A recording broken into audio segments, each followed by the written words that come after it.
Mga do, eto na. Ang hot na hot talaga ang topic natin ngayon, no? Pag ang pangalan mo Jam, Diyos ko ma, kung nanonood ka ng balita, oh man, sikat na sikat ka ngayon. Pangalan mo, ang tunay niya yata, di ko sure. Nakikita na ko lang doon sa isang vlogger. Ang sabi, Jessica siya. Pag Jessica naman, may isip mo si Jessica Soho.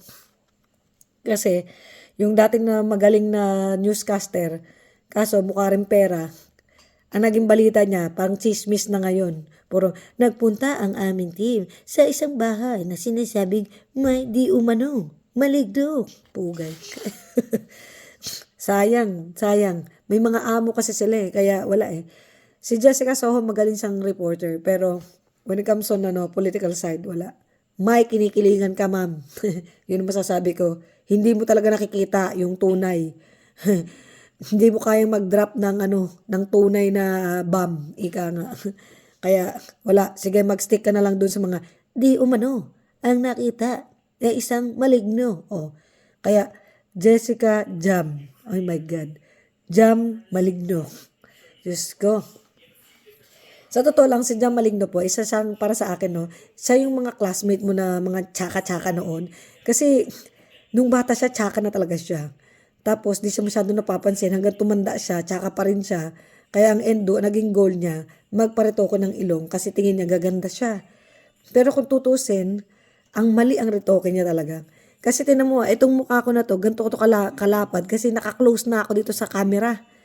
Yung mukha niya, ganito nakalaki. Malayo pa yun sa camera. Sobrang laki na ng mukha niya. Pinalitan niya masyado yung ilong niya kasi nga insecure siya dun sa ilong niya ganito, lapad. So, sobrang siyang insecure, pinalitan niya na sobrang ganon. Nung pagpalit niya na sobrang ganon, ang endo, yung mukha niyang malapad, naging kutsara, na kala mo, yung ilong niya, ito, stick na lang, ganun. Sobrang stick na lang. So, mali yun. Sa tingin ko lang, no? Sa tingin ko lang yun. Kasi, na-emphasize lalo yung laki ng mukha niya. Para na siya yung mga spoon face na tinatawag. Ngayon, ang masakit talaga, mahirap din talagang mamintas. Pag alam mong tsaka-tsaka ka, tas pipintasan mo, yung maganda, na paghahalata ka tuloy, na ingitera. Alam mo yung ingitera, na umahanap ng way kung magkakamali yung isang maganda, tas pipintasan na ng pipintasan. Pero ang dami kasing kapintasan sa kanila, dun lang sila makakahanap ng way para makapamintas dun sa maganda. Kaya pag nagkaroon ng butas, yun, sige, panay ang banat. Pero, kasi most of the time, sila yung laging talagang tampulan. Alam mo, malupit ang mundo. Kailangan mo talagang tanggapin kung anong pangit sa'yo. Kasi kung hindi, madyadyam maligno ka talaga. Mamamaligno ka. Parang pira na, naging maligno pa. Parang ganun. Kung baga sa Bisaya, Bisaya man na siya. At saka sinasabi niya ay mayaman siya. Kung mayaman talaga siya, di sana noon pa niya napagawa yung ilong niya. 'Di ba? Na-interviewan ni Chito Samuntina Sa interview pa nga niya, yabang pa yun. Sabi niya, ay hindi, gusto ko lang talaga ng sperm donor. Ulol! Babae rin tayo, no? Sperm donor. Kamo, baka iniwanan ka nung lalaki. Hindi ka kayang panindigan, kaya ka naiwanan. Sinong babae na, tumigil ka nga, gusto mo yun. Kaya ka nagpabengbang.